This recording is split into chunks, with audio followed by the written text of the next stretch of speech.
And another technique that we actually talked about was breathing. Oh, I'm going backwards, sorry. Breathing. I think yoga is just naturally therapeutic. Okay, breathing, which is one of the most simple things. And I don't know if you guys noticed, but when you're stressed out, you automatically take a deep breath because that's what your body naturally does to kind of maintain homeostasis with emotions. And how they use it in yoga, well, they have this term called breathe through it. And what this means in yoga, well, on the mat, which is just basically when they're doing yoga, is it means, well, they're doing these crazy positions, having their legs over their head, and all those crazy things, their arms, whatever they're doing. And when they say breathe through it, they mean that they're in pain now, but it's not going to last forever. It may hurt right now, but this will make us more flexible and make us better in our yoga practice. And so, I don't know about you guys, but I wouldn't even be able to breathe in that position. But in real life, they call this off the mat. They apply this breathe through it term to events that happen in your life. So life happens, bad things happen in our lives, and we're not always happy with the way things go. And sometimes we're in pain or we're suffering. And when they say breathe through it, it means that bad things aren't going to last forever. That all of this that you're feeling will pass. All the bad things that you feel is not going to extend for your whole period, your whole life. It will end. So your suffering will end. Even though sometimes in the moment it feels like it won't. It will, because it always passes.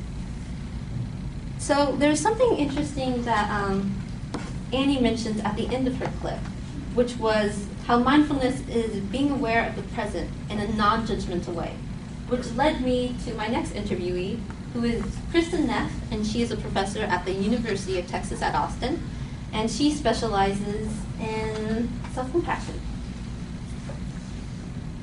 So here's kind of her definition of what self-compassion is.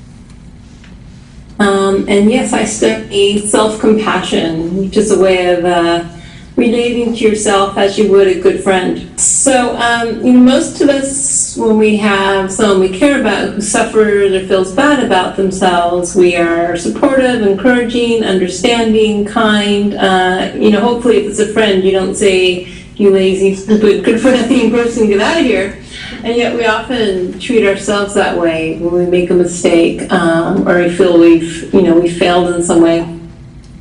So often we are actually very cruel and harsh to ourselves. We say things to ourselves that we would never say to another person because it's mean. So why does it make it okay to say to ourselves, we're people, we still have feelings, we still get hurt. So I like to think of self-compassion as having a relationship with myself. And all of us have a relationship with ourselves.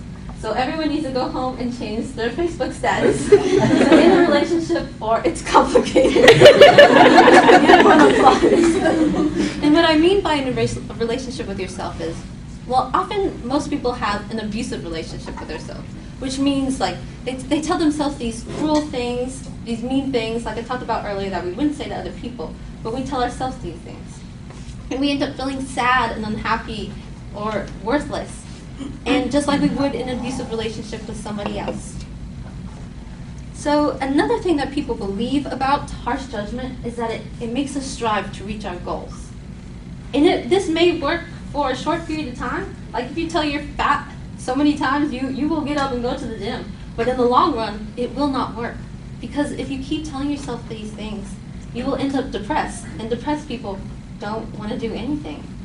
It also makes you afraid to try new things. If you're really going to judge yourself harshly, then you won't want to try anything new because you're afraid of the own judgment that you will inflict on yourself. Like say you want to learn how to play a musical instrument and you try it and you stink. And so the things you tell yourself are like, well, you suck at trying new things, you shouldn't try anything else new, you suck. And that'll keep you from expanding your horizons in anything. But say if you're like, okay, this is my first time playing an instrument, I have many other talents, I'm still awesome, then you're not going to be afraid to try new things.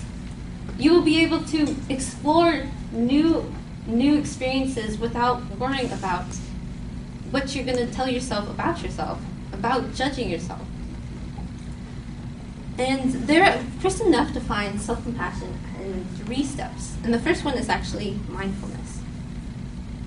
The first one is actually something called mindfulness, which just means being aware of what's occurring. And oftentimes when we're busy criticizing ourselves or we're busy, solving some problem in our lives, we don't actually pause to say, wow, this really hurts. So you can't give yourself compassion until you first recognize your suffering. So again, that's just being aware, because you can't fix a problem unless you're aware that there is a problem. And they often say awareness is half the battle, which is kind of true. The second step is actually offering yourself kindness.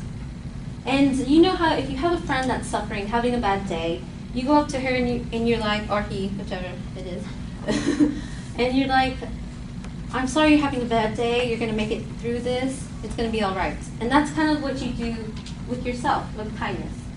And a technique that might work for this whole self-compassion thing is imagining yourself as a small child, with your chubby cheeks and your missing teeth and your baby fit and all that cute stuff. If you look at a picture and pretend to try to tell your child self the harsh things that you tell yourself now, it would be really hard to, and I would not want to do that. I would want to tell my baby self some of the things I tell myself now. And if you imagine that child still in you, because it is still in you, you're still that child, even though you lost your cuteness and stuff. You're still that child. So it's important to remember that, and remember that you do deserve compassion. The third one is framing what you're going through in light of common humanity. And what this means is that you're not like, for me, it's only me, I'm the only imperfect human being in the world, I'm the only person going through this. Kristen Neff actually has an autistic child. She made a movie called Horse Boy about her autistic child. It's very good. I recommend everyone see it.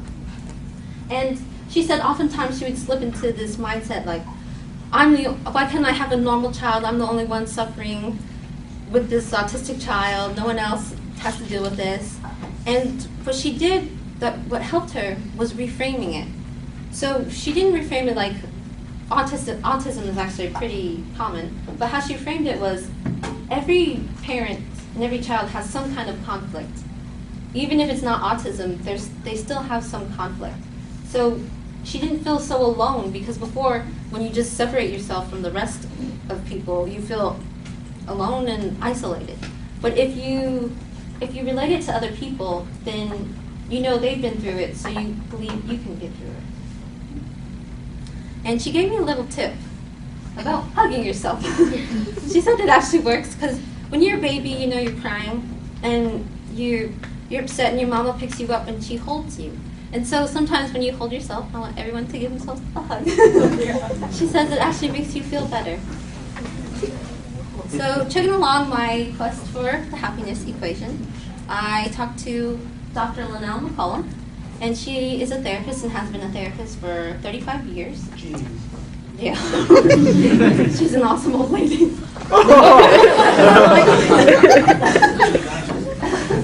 And she's been a therapist for over 35 years, and actually last year was a really hard year for her. In May of 2011, she was diagnosed with stage 3 colon cancer, and she had to go through 49 hours of chemotherapy every 2 weeks, from May to December of last year. That is a ton of chemotherapy. And she said the most important thing to her through this whole process, through treatment and everything, was the love she received from her friends and family, which leads me to the importance of genuine connections. So humans are naturally social creatures. We crave to be loved and cared for and accepted. And we get that through our interactions with other people and our genuine connections.